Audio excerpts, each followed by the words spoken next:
Hello student, मैं संतोष sir. आप देख रहे हैं मेरा यूट्यूब चैनल जिस पे मैं बीएससी एंड इंजीनियरिंग मैथमेटिक्स के लिए कंटेंट अपलोड करता हूं।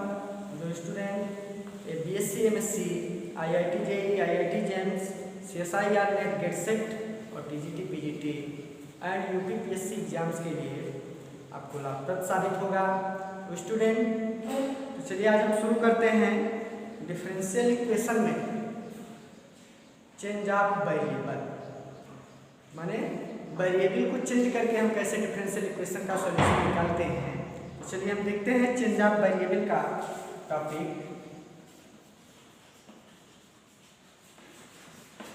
Change of variable,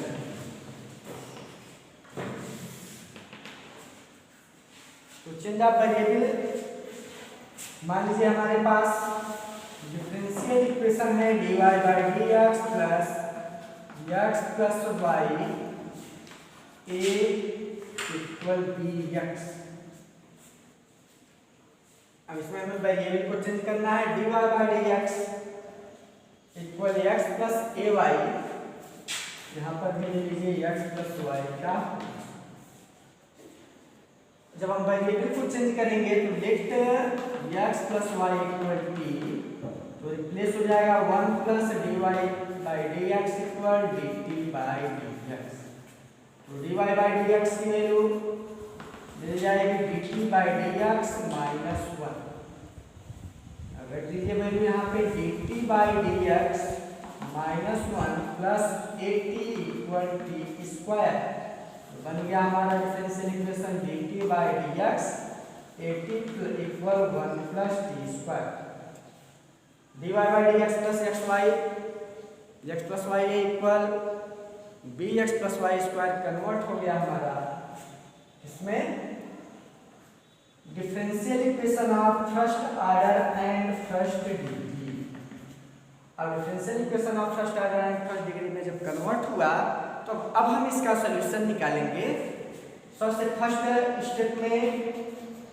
step first में इंटीग्रेटेड फैक्टर ई पावर इंटीग्रेशन dx का टर्म है dx। इसके बाद सॉल्यूशन ऑफ डिफरेंशियल इक्वेशन निकालेंगे तो y माने integrating factor equal integration q into integrating factor dx plus c। तो माने दिए गए डिफरेंशियल इक्वेशन को हम क्या करेंगे, चेंज ऑफ वेरिएबल के हेल्प से हम उसको कन्वर्ट करेंगे differential equation of first order में एंड फर्स्ट डिग्री में, फिर हम उसका सॉल्यूशन निकालेंगे। तो चलिए लेते हैं क्वेश्चन।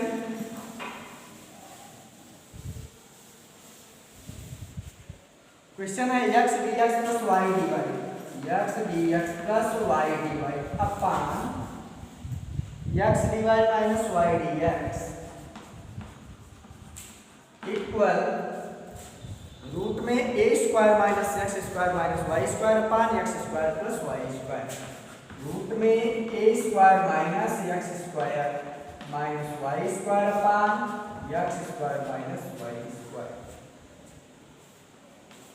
अब हमें इसको सॉल्व करना है।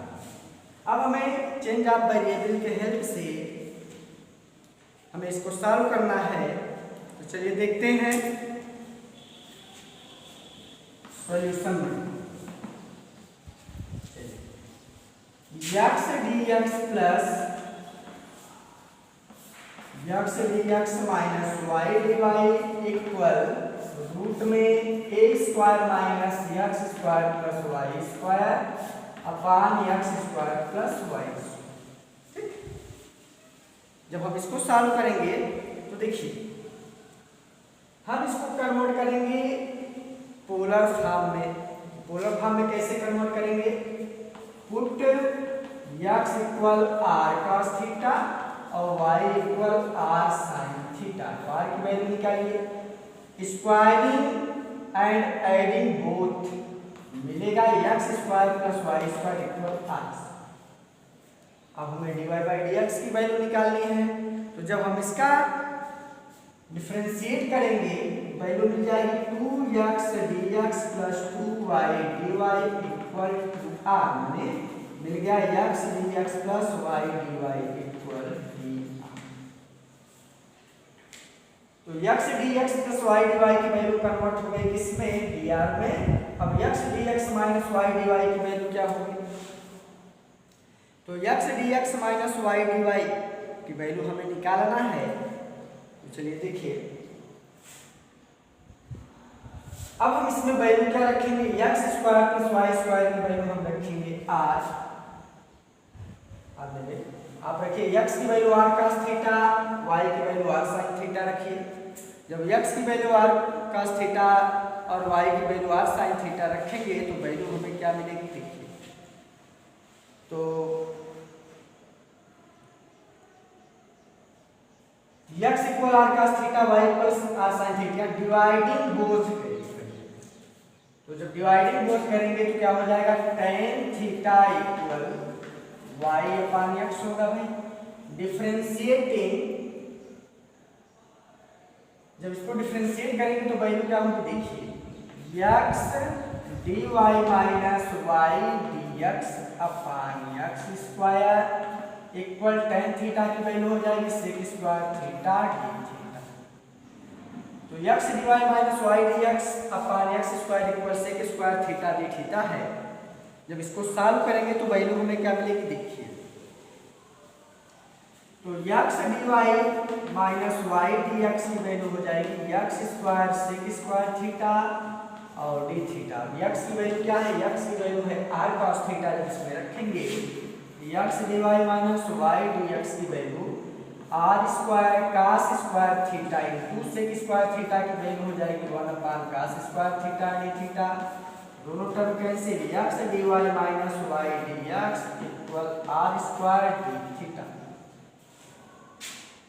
अब x dy minus y dx, यहाँ पे x dy minus y dx है, तो जब इसको सॉल्व करेंगे तो देखिए x dy minus y dx की वैल्यू क्या रखेंगे, r स्क्वायर d थीटा, और x dx plus y dx की वैल्यू क्या रखेंगे, x dx plus y dy की वैल्यू क्या रखेंगे, 2r माने dr।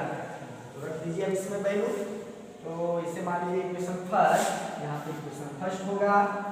एक टोटल आप मानिए, यहाँ मान लीजिए सेकेंड और यहाँ पे मान लीजिए थर्ड। कहा equation first second and third, first second and third रख दीजिए भाई। क्या होगा इसमें, जब इसको रखेंगे x dx plus y dy की वैल्यू क्या रखेंगे, dr upon r square d theta equal root में, अब बच्चों इसकी वैल्यू क्या हो जाएगी, r स्क्वायर, यहाँ पे r square, a square minus r square upon r square. ठीक है भाई। जब इसको सॉल्व करेंगे तो क्या हो जाएगा, dr अपान r स्क्वायर 1 अपान r स्क्वायर dr अपान d थीटा की वैल्यू हो गई रूट में a square minus r square upon r से r यहाँ पे हो गया कैंसिल। अब देखिए जब इसकी वैल्यू सॉल्व करेंगे 1 अपान r dr अपान d थीटा मिला तो क्या हो जाएगी वैल्यू भाई, देखिए r स्क्वायर 2r dr है, सॉरी यहाँ पे 2r dr है, 2r dr माने r dr, only r dr रखिए, r dr 2r, ठीक है। तो r स्क्वायर से r स्क्वायर हो जाएगा, उम्मीद है कैंसिल, यहाँ पे r से r कैंसिल, एक r बचा आपका यहाँ पे, तो r से r कैंसिल हो गया। इसका मतलब है dr अपान d थीटा की वैल्यू जो मिलेगा, dr अपान d थीटा की वैल्यू रूट में a square minus r square upon, ठीक है भाई। अब इसमें हम क्या अप्लाई करेंगे, वेरिएबल या सब्ट्रेबल, 1 अपान रूट में a square minus r square dr equal d theta integrating. जब इंटीग्रेट करेंगे तो क्या हो जाएगा भाई, साइन इनवर्स 1 अपान रूट में a square minus r square की वैल्यू हो जाएगी sine inverse r upon a equal theta plus c। Theta की वैल्यू यहाँ से मिल जाएगी tan inverse y by x, और साइन इनवर्स r पाने का मतलब हो जाएगा r की वैल्यू जब रखेंगे इसमें, r की वैल्यू हो जाएगी यहाँ से r पाने की वैल्यू हो जाएगी sine theta plus c, theta की वैल्यू हो जाएगी tan inverse y by x, और r की वैल्यू है रूट में x square plus y square a sine tan inverse y by x plus c. ये हमारा सॉल्यूशन ऑफ डिफरेंशियल इक्वेशन होगा, help by the help change of variable. तो इस तरह से स्टूडेंट हम डिफरेंशियल इक्वेशन के सॉल्यूशन को निकालते हैं with help by the change of variable. अब चलिए एक नेक्स्ट देखते हैं।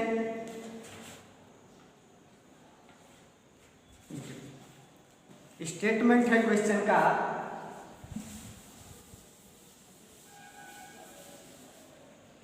Find the curve in which the polar subnormal of is of constant length. Find the curve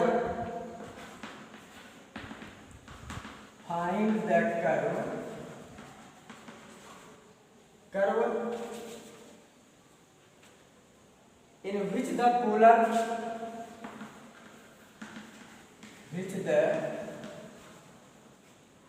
polar subnormal is of constant length. Subnormal which of the constant length। Solution देखिए भाई, तो find the curve in which the polar subnormal which of the constant length निकालना है। तो माने किसी भी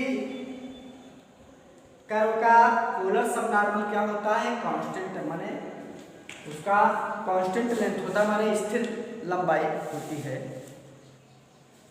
तो देखिए equation the length of polar subnormal, देखिए length of polar subnormal, polar subnormal होता है d r upon d theta, d r upon d theta, दिया हुआ है कांस्टेंट। अब हमें कर्व का इक्वेशन निकालना है, तो D r upon d theta equal दिया है कांस्टेंट ए, तो डी आर की वैल्यू क्या हो जाएगी ए डी थीटा। जब हम उसका इंटीग्रेशन करेंगे क्या हो गया, r equal a theta plus c. तो आर इक्वल क्या हो गया a theta plus c, where theta is the constant. तो which is the equation of curve, which is the equation of curve. इस तरह से हम पोलर सबनॉर्मल का के द्वारा कर्व को निकालते हैं।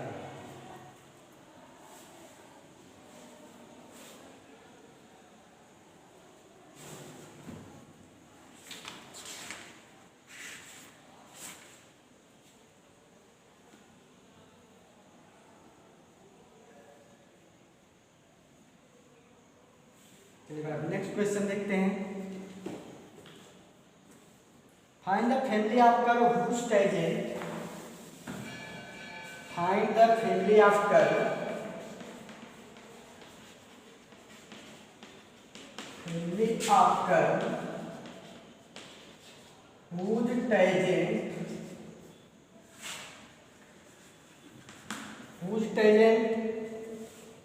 forms an angle pi by 4, forms an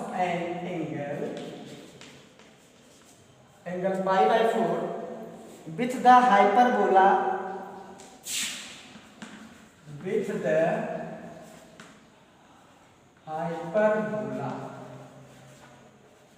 hyperbola xy equals c।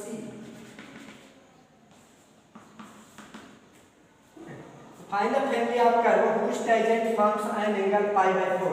माने हमें फैमिली ऑफ कर्व का इक्वेशन निकालना है जो रियल एक्सिस से माने धनात्मक एक्सिस से π/4 का कोण बनाता है with hyperbola x y equal माने हाइपरबोला के साथ जिसका इक्वेशन हमें दिया है x y इक्वल c।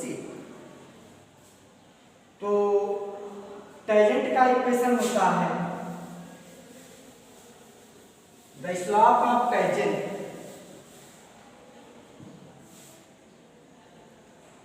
तो late m1 and m2 are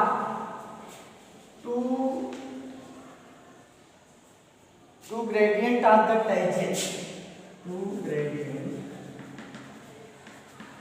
of the tangent. Let m1 and m2 are two gradient of the tangent of the required family of curve and hyperbola. Tangent require family of curve and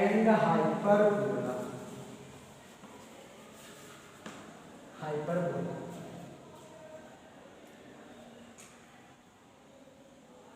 तो theta की value जो phi की value दिया है π/4 दिया है तो tan phi की वैल्यू होती है m1 negation m2 upon 1 plus m1 m2।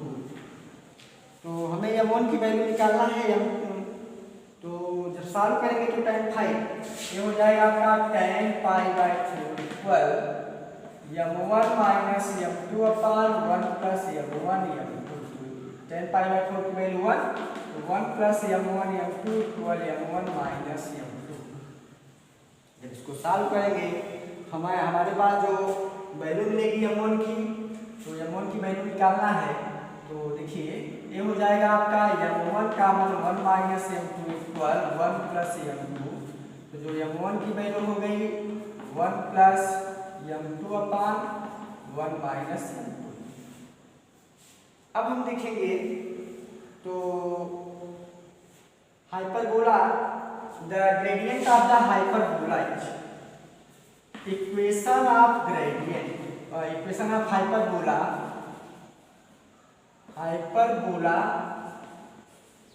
Is y की वैल्यू दिया है c अपान x तो dy बाई dx माने m2 की वैल्यू हो जाएगी माइनस 1 अपान एक्स स्क्वायर। जब इसमें रखेंगे m1 की वैल्यू क्या हो जाएगी value 1 minus 1 upon x square upon 1 plus x 1 upon x square हो जाएगी value x square minus 1 upon x square plus 1। तो m1 की वैल्यू हो गई x square minus 1 upon x square plus 1। लो भाई c अपान एक्स स्क्वायर होगा c upon x square यहाँ पे हो गया x square minus c upon x square plus c। अब m1 की वैल्यू जब आ गई तो अब इक्वेशन ऑफ टेंजेंट हमें निकालना है तो dy बाई dx की वैल्यू क्या हो जाएगी यहाँ पे। अब m1 की वैल्यू है तो m1 की होता है dy बाई dx तो m1 की वैल्यू जब रखेंगे dy by dx equal x square minus c upon x square plus c। जब इसको सॉल्व करेंगे तो dy बाई वेरिएबल से टेबल अप्लाई करिए तो x square minus c upon x square plus c यहाँ पे वैल्यू हो जाएगी dx। अब हमें इसका सॉल्व करना है इसको जब सॉल्व करेंगे तो हमें वैल्यू क्या मिलेगी देखिए dy equal x square upon x square plus c और minus c upon x square plus c dx। अब x square upon x square plus c का जब हम इंटीग्रेशन करेंगे तो वैल्यू हमें क्या मिलेगी भाई देखिए हम इसमें c ऐड करेंगे c सब्सट्रैक्ट करेंगे तो सीधे हम ले ले रहे हैं यहाँ पर देखिए एक हो जाएगा 1 माइनस 2c अपान एक्स स्क्वायर प्लस c और dx। इसको लिख सकते हैं dy की वैल्यू dx माइनस 2c अपान एक्स स्क्वायर प्लस c यहाँ पे dx। इसका मतलब है इसकी वैल्यू जो होगी जब इंटीग्रेट इसको करेंगे तो हो जाएगा tan inverse x upon root c। तो देखिए यहाँ पे हो गई y यहाँ पे हो गया x देखिए 2c upon root c into tan inverse x upon root c और प्लस k मान लीजिए इसको सॉल्व करेंगे तो y equal x minus 2 root C tan inverse x upon root C plus k। यही आपका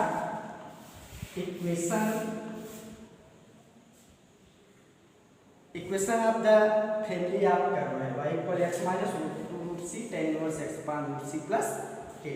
तो सो स्टूडेंट, हमें आशा है कि वीडियो आपको जरूर पसंद आएगा। तो वीडियो के अंत में आप लाइक और शेयर करना ना भूलें, और यदि चैनल को सब्सक्राइब न किए हो तो चैनल को जरूर सब्सक्राइब करें।